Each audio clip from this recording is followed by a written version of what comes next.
In every challenge and in every instance of adversity, there are always opportunities. And unfortunately, we did have to suffer through the oil spill, certainly not as much as those folks who were actually on the oil spill platform did, with the loss of life and property directly. But when we're now fast forward a few years and we're looking at the prospect not only of federal Restore Act dollars, but also additional funding that is expected to come to the state of Florida directly, which would be governed by a new endowment fund that is called Triumph Gulf Coast Incorporated, which is part of the Gulf Coast Economic Corridor Act that was passed in the most recent legislative session. These funds, admittedly, the bulk of the funds are not going to begin flowing, I think, for some time. And when I say some time, I'm talking years in the plural. However, we do see already that some funding is flowing in the context of the so-called NRDA process, the Natural Resources Damage Assessment process, and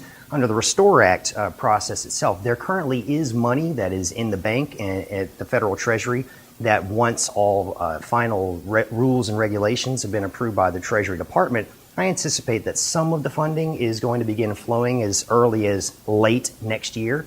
But there again, the bulk of those funds are going to be undecided in terms of the quantity unless and until either a settlement or a judgment by the federal court in New Orleans puts the issue to rest. And so similarly, the state of Florida, as I mentioned, the Triumph Gulf Coast endowment, this will be funded through whatever proceeds that the Attorney General recoups for the state of Florida in her independent lawsuit against the litigants. And this lawsuit is based on lost sales tax revenues to the state of Florida.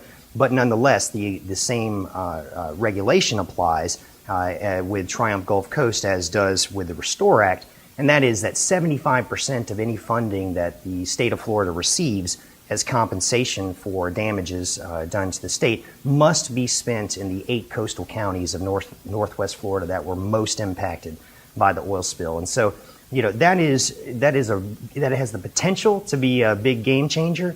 I really am loath to use such words as potential, and even more loath to use such phrases as game changing. But in reality, I think both are applicable here.